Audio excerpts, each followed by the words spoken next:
ये कहानी जॉन नाम के एक ऐसे आदमी की है जिसे कि 2 से ज्यादा बच्चे पैदा करने पर एक ऐसी जेल में डाल दिया जाता है जहां से किसी भी कैदी का निकल पाना नामुमकिन है। तो जॉन वहां से कैसे निकल पाएगा, चलिए पता लगाते हैं आज की इस कहानी से। इस कहानी की शुरुआत होती है और हमें बताया जाता है कि कनाडा में पॉपुलेशन को कंट्रोल करने के लिए वहाँ की सरकार ने एक नियम बनाया है जिसमें कि 1 से ज्यादा बच्चे पैदा करने पर पाबंदी होती है।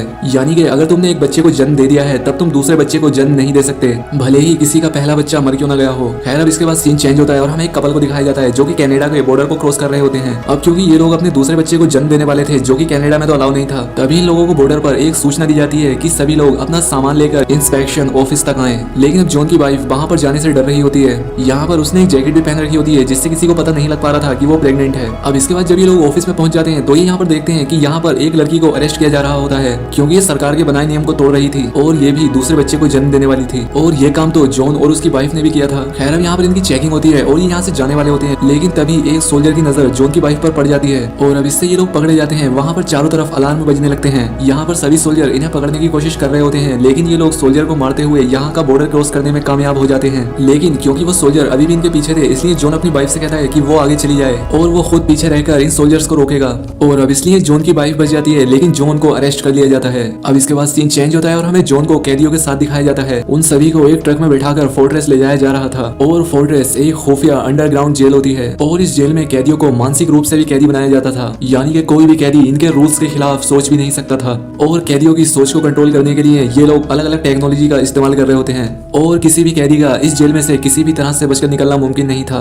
खैर, अब यहाँ पर सोल्जर कैदियों से कपड़े उतारने के लिए कहते हैं। यहाँ पर उन्हें एक आवाज वेलकम कहती है और ये आवाज इस जेल के डायरेक्टर की होती है। अब इसके बाद इन सभी को एक प्रोसेस से गुजरना होता है और इस प्रोसेस में उनकी आंत में एक सिक्योरिटी सिस्टम को इंजेक्ट कर दिया जाता है और ये सिस्टम उनके दिमाग और उनके शरीर को कंट्रोल भी कर सकता था और उन्हें सजा भी दे सकता था। अब यहाँ का डायरेक्टर इन्हें एक एनिमेशन से बताता है कि अगर ये लोग इस जेल की पीली लाइन को क्रॉस करेंगे तो इनके अंदर जो सिस्टम डाला गया है वो इन लोगों को पेट का दर्द देगा जो कि बहुत तेज होगा और अगर इनमें से गलती से भी किसी ने लाल लाइन को क्रॉस कर दिया तब तुरंत ही इनकी मौत हो जाएगी। डायरेक्टर की बात सुनकर एक आदमी काफी डर जाता है। वो यहाँ पर शोर मचाने लगता है और उसका पैर पीली लाइन तक चला जाता है जिसकी वजह से उसके पेट में तेज दर्द होता है और वो दर्द से तड़पता हुआ रेड लाइन तक भी पहुंच जाता है। अब इसकी वजह से अचानक से इसका पेट फूल जाता है और वो मर जाता है। अब इसके बाद सोल्जर सारे कैदियों को अंडरग्राउंड में लेकर जा रहे थे और नीचे जाते हुए हमें पता लगता है कि ये जगह बहुत ज्यादा बड़ी है और काफी गहरी है। इस बेसमेंट में 30 फ्लोर होते हैं। खैर, अब इसके बाद जॉन और उसका साथी कैदी एक डिवाइस के सामने जाते हैं और उसका नाम जेट-10 होता है और यहाँ पर ये डिवाइस लोगों के दिमाग को पढ़ने का काम किया करता था और अगर इनमें से कोई भी कैदी इनके खिलाफ सोच रहा होता था तो ये उनके दिमाग को स्कैन कर लेता था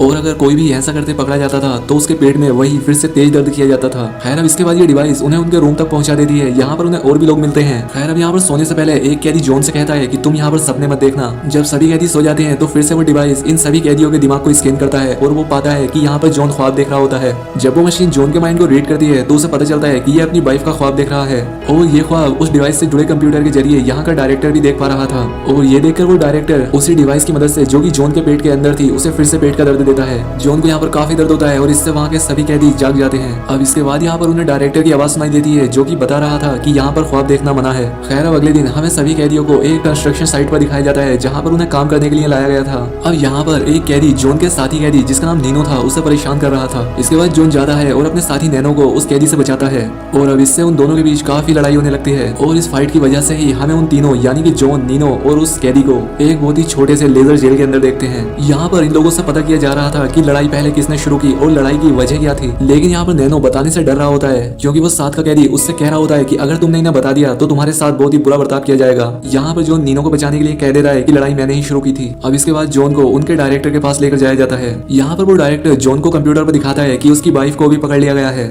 और साथ ही जॉन को उसके सजा के तौर पर उसकी आंत में लगे उस डिवाइस से जॉन को फिर से पेट का दर्द दिया जाता है। अब अगले सीन में हम देखते हैं कि फिर से वही कैदी काम के दौरान फिर से जॉन से लड़ाई शुरू कर देता है। यहाँ पर सभी कैदी उन्हें देखकर काफी इंजॉय कर रहे होते हैं और इंजॉय करने वालों में डायरेक्टर भी शामिल था जो कि अपने कंप्यूटर से ये सब देख रहा था। यहाँ पर डायरेक्टर जॉन से कहता है कि उस दूसरे आदमी को बुरी तरह से मारो और ये लड़ाई जॉन की वाइफ कैनन भी अपने फ्लोर से देख रही होती है। यहाँ पर जॉन उस आदमी को मारकर दूर गिराता है जहाँ से वो नीचे गिरने वाला होता है। यहाँ पर डायरेक्टर जॉन से कहता है कि उस आदमी को नीचे गिराओ और उसका काम खत्म कर दो, लेकिन यहाँ पर जॉन डायरेक्टर की बात ना सुनकर उस आदमी की हेल्प करता है और और उसे ऊपर ले आता है। अब इससे डायरेक्टर को बहुत गुस्सा आता है और वो उस आदमी के पेट में लगे उस डिवाइस से उसे खुद ही मार देता है। और दूसरी तरफ जॉन को डायरेक्टर की बात ना मानने पर उसे एक मशीन से लटका दिया जाता है। इसके बाद उसकी वाइफ को यहाँ लाकर जॉन से मिलवाया जाता है और इसके बाद उस मशीन को चला दिया जाता है और ये मशीन उसकी याददाश्त मिटा रही होती है। अब इसके 3 दिन बाद जब जॉन को उस मशीन से उतारा जाता है तब वो ना तो कुछ बोल पा रहा था ना ही कुछ सुन पा रहा था, यहाँ तक कि उसे दर्द भी महसूस नहीं हो रहा था। और जॉन को अभी भी बाहर निकालने में उसकी वाइफ ने उसकी काफी हेल्प की थी। अब वो डायरेक्टर के साथ होती है। यहाँ पर उसे पता लगता है कि डायरेक्टर ने अपने आप को एक एडवांस्ड ह्यूमन में चेंज कर लिया है,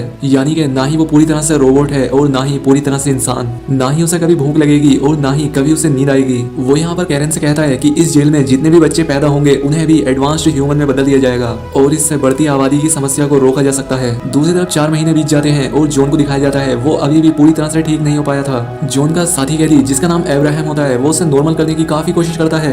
यहाँ पर अब्राहम उससे कहता है कि काफी समय बीत गया है और अब तुम फादर बनने वाले हो। ये बात सुनकर भी जॉन कोई भी रेस्पॉन्स नहीं देता, बस एक आंसू उसकी आंख से गिर जाता है। उसी रात कैरन डायरेक्टर को एक ड्रिंक पिलाती है जिससे वो बेहोश हो जाता है। अब इसके बाद वो Z10 कंप्यूटर की तरफ जाती है और वो यहाँ पर जॉन के माइंड को रीड करती है, जहाँ पर हमें छोटे से जॉन को दिखाया जाता है जो कि एक गहरी टनल में बैठा होता है और कैरन उससे बाहर निकालने की कोशिश कर रही होती है। अब यहाँ पर कैरन Z10 मशीन की हेल्प से जॉन के माइंड को कंट्रोल करती है और उस बच्चे को उस गड्ढे से बाहर निकालती है और अब इसी वजह से असल जिंदगी में भी जॉन एकदम ठीक हो जाता है। यहाँ पर जॉन को बिल्कुल ठीक देखकर जॉन के सभी साथी काफी खुश हो जाते हैं। यहाँ पर जॉन अपने सभी साथियों से कहता है कि प्लीज तुम मेरी हेल्प करो, क्योंकि जॉन अपनी वाइफ को लेकर यहाँ से बाहर निकलना चाहता था और अब्राहम भी उसकी बात को मान लेता है। इसके बाद अब्राहम कैरन के पास जाता है और उसे जॉन की रिकवरी के बारे में बताता है। इससे कैरन बहुत ज्यादा खुश हो जाती है। दूसरी तरफ हमें जॉन के साथ ही नैनो को दिखाया जाता है जिसके पास वो डिवाइस अभी भी थी जो कि उस आदमी के मरने पर उसके पेट से निकली थी और जॉन ने उसे चुराकर नैनो को दे दिया था। अब यहाँ पर एक कैदी जॉन को बताता है कि वो एक सॉफ्टवेयर इंजीनियर है और वो इस डिवाइस को रीड करना चाहता है और इससे हम यहाँ से बाहर निकलने का कोई ना कोई रास्ता तो निकाल ही लेंगे। दूसरी तरफ हमें कैरन को दिखाया जाता है जिसने की एक डायमंड जैसी दिखने वाली डिवाइस को चुरा लिया था, क्योंकि उसे पता चला था कि ये डिवाइस यहाँ के कंप्यूटर सिस्टम की चाबी है। कैरन ये डिवाइस अब्राहम को देती है। वो उससे कहती है कि किसी भी तरह से इस डिवाइस को जॉन तक पहुंचा दो, लेकिन अब्राहम ऐसा करना नहीं चाहता था क्योंकि अगर उसने ऐसा किया तो वो फंस सकता था, लेकिन जॉन की वजह से अब्राहम ये करता है। अब यहाँ पर जॉन और उसके साथियों को पता लगता है कि वो डिवाइस जो कि उस आदमी के पेट से निकली थी वो एक मैग्नेटिक डिवाइस है और वो बाकी लोगों के पेट से वो डिवाइस निकालने में उनकी हेल्प कर सकती है। दूसरी तरफ डायरेक्टर को पता लग जाता है कि कैरन ने उनके कंप्यूटर सिस्टम की चाबी निकाली है और इसी वजह से उनके Z10 सिस्टम में एरर आ जाता है। इससे डायरेक्टर को बहुत गुस्सा आता है और दूसरी तरफ जॉन और उसके बाकी के साथी अपने पेट से उन्हीं डिवाइस को निकाल रहे होते हैं। वो उन्हें एक टनल पर लगा देते हैं क्योंकि इन्हें यहाँ पर ऐसा पता लगा था कि ये टनल यहाँ से बाहर जाने का रास्ता है। अब वो सभी लोग यहाँ पर ऐसा दिखाते हैं जैसा कि वो आपस में लड़ रहे हैं और इस बात से डायरेक्टर को और भी गुस्सा आ जाता है और इस वजह से वो उन सारी इंटेस्टिनेट डिवाइस को उन सभी लोगों को मारने का ऑर्डर देता है। लेकिन अब वो इंटेस्टिनेट डिवाइस तो इनके पेट में थी नहीं जो कि उन्होंने उस टनल पर लगा दी थी और अब इसलिए वो टनल टूट जाती है और इन लोगों को वहां से बाहर जाने का रास्ता मिल जाता है। लेकिन उनकी ये कोशिश नाकाम हो जाती है क्योंकि डायरेक्टर उस टनल में जहरीली गैस छोड़ देता है और उस टनल में एडवांस सोल्जर भी होते हैं जो कि उन सभी पर अटैक कर देते हैं। यहाँ पर प्लान के अनुसार अब्राहम कैरन को लेने के लिए आया होता है, लेकिन यहाँ पर डायरेक्टर उसे देख लेता है और गुस्से में आकर डायरेक्टर अब्राहम का गला दबाकर उसे वहीं पर मार देता है और वो यहाँ पर ऑर्डर देता है कि उसके बच्चे को एक एडवांस ह्यूमन में चेंज कर दिया जाए। दूसरी तरफ जॉन उस टनल में सोल्जर से लड़ रहा होता है क्योंकि जॉन खुद भी एक सोल्जर था। वो यहाँ पर एक लिफ्ट के पास आ जाता है जिसमें बैठकर ये लोग ऊपर की तरफ जाने वाले थे। सभी कैदी उन्हें देखकर काफी खुश हो रहे थे क्योंकि ये पहले लोग थे जो यहाँ से बचकर जा रहे थे। इसके बाद जॉन डायरेक्टर के पास जाता है और कैरन के बारे में पता करता है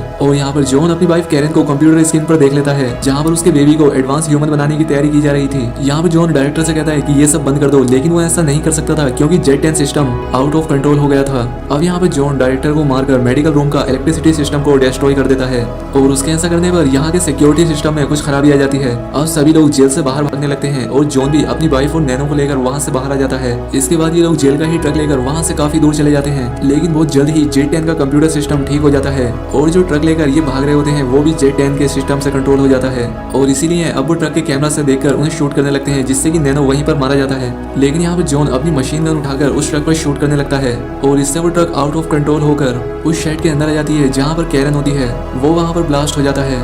यहाँ पर जॉन तो बच जाता है, लेकिन उसे लगता है कि इसमें उसकी वाइफ की जान चली गई है, लेकिन उसे उसकी वाइफ शेड के पीछे मिलती है जहाँ वो एकदम ठीक होती है और यहाँ पर उनके पास उनका बेबी भी होता है। और अब इसी के साथ ही मूवी यहाँ पर एंड हो जाती है। तो दोस्तों वीडियो पसंद आई हो तो कमेंट करके जरूर बताएं, साथ ही चैनल को सब्सक्राइब और वीडियो को लाइक जरूर करें। तो आज के लिए बस इतना ही, मिलते हैं हमारी नेक्स्ट वीडियो में।